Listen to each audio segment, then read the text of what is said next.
आप देख रहे हैं पहरेदार यूट्यूब चैनल। शुरुआत करते हैं खबर की। आरएसएस दुनिया का ऐसा संगठन है जो अप्रत्यक्ष रूप से भारत में सत्ता चलाता है।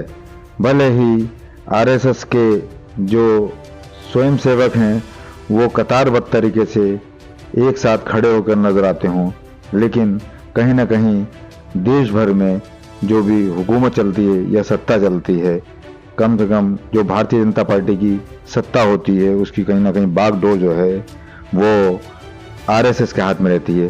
फिलहाल हम बात कर रहे हैं आरएसएस की मुस्लिम राष्ट्रीय मंच के प्रमुख इंद्रेश कुमार के रामपुर पहुंचने की। मुस्लिम राष्ट्रीय मंच के प्रमुख इंद्रेश कुमार रामपुर पहुंचे, जहां पर भारतीय सद्भावना मंच के राष्ट्रीय संगठन मंत्री समी खान ने उनका स्वागत किया, जिसके बाद दोनों नेताओं के बीच मंत्रणा भी हुई, कई मुद्दों पर चर्चा भी हुई। और समी खान समाजसेवी हैं, तो किस तरीके की मुलाकात रही सर? बहुत अच्छी रही और बहुत ठीक रही। मैं यही कहूँगा कि अपने अपने दीन मजहब से चलिए, दूसरे के दीन मजहब में ना दखल दीजिए, ना कन्वर्शन करिए, ना उसकी आलोचना करिए, बल्कि सबकी इज्जत करिए।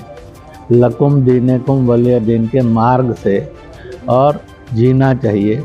इसलिए follow your own religion, respect all other religion, possible to join other religions festivals also.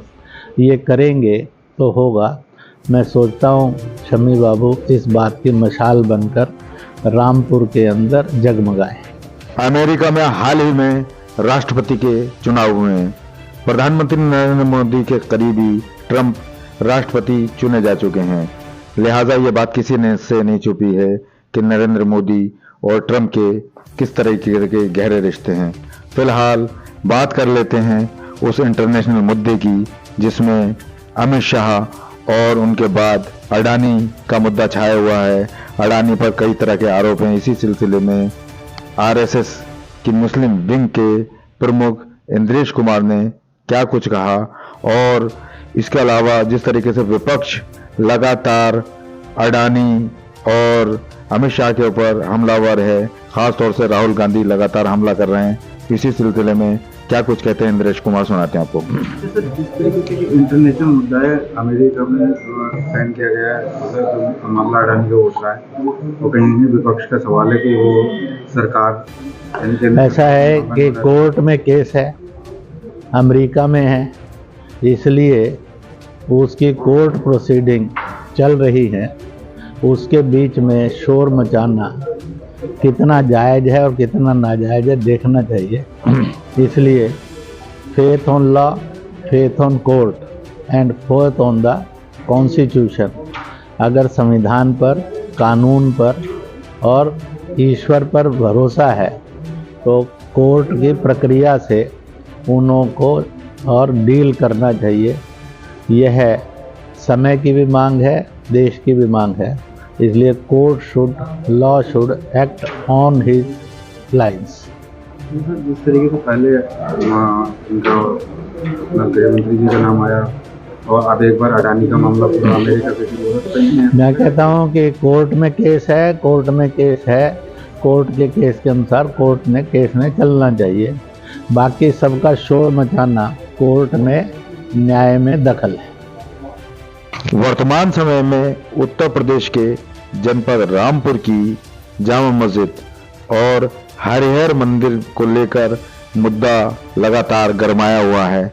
Jama Masjid पर हिंदू पक्ष का दावा है कि वो पहले मंदिर था और इसके बाद मुस्लिम पक्ष उसको मस्जिद ही मानता चला आ रहा है। लंबे समय से यहाँ पर नमाज भी होती रही है और इसी को लेकर एक बवाल प्रशासन और पब्लिक के बीच में देखने को मिला। पत्थरबाजी भी हुई और जिसमें पुलिस का भी भारी जमावड़ा देखने को मिला और कहीं ना कहीं ये प्रकरण पूरी तरीके से तूल पकड़ता गया और इस घटना के अंदर 2 से 3 लोगों के मारे जाने की खबर भी निकलकर सामने आई है। इस पूरी घटना पर आरएसएस की मुस्लिम शाखा के राष्ट्रीय प्रमुख इंद्रेश कुमार का क्या कुछ कहना, सुनाते हैं आपको। ऐसा है कि संभल की घटना एक सोचा समझा गया षड्यंत्र है। पहली बात जब दोनों पार्टियां कोर्ट में गई हुई हैं, कोर्ट की प्रोसीडिंग से सहमत है, दोनों पार्टियों ने माना कि सर्वे हो, दोनों पार्टियों ने माना कि सर्वे में हमारे प्रतिनिधि रहेंगे, उनके प्रतिनिधि से वो सर्वे करने जा रहे थे। फिर जिन लोगों ने पत्थरबाजी की, उन्होंने इस्लाम को भी बदनाम किया है, उन्होंने हिंदुस्तान को भी बदनाम किया है और उन्होंने मुसलमान को भी दागदार किया है।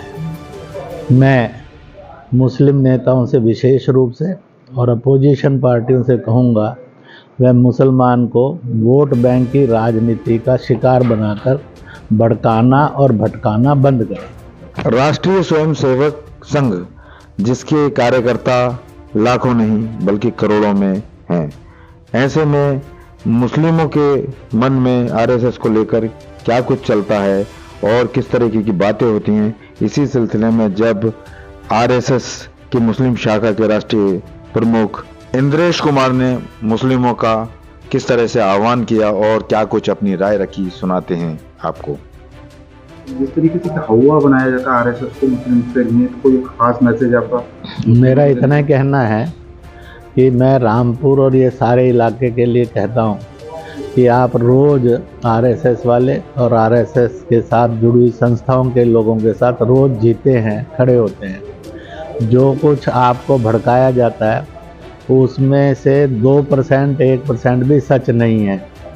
केवल भड़काना, भटकाना और गुमराह करके एक जहर घोलना विपक्षी पार्टियों का रास्ता हो गया है, मजहबी नेताओं का ये रास्ता हो गया है। मजहबी नेता मुसलमान को वोट बैंक बनाकर बेचते खरीदते हैं और सियासी पार्टियां भी उसको खरीदती हैं।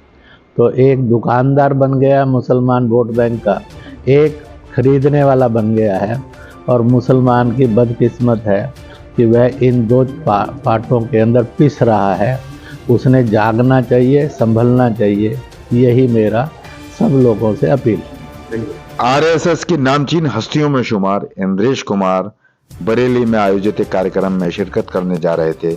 इस बीच जब रामपुर में पहुंचे तो उन्होंने यहाँ पर कव्वाली का भी लुत्फ उठाया। मेरे पैमाने में फूल ही फूल खिल उठे, मेरे पैमाने में आप क्या आए, बाहर आ गई मैं खाने में, आप क्या आए, बाहर आ गई मैं खाने में,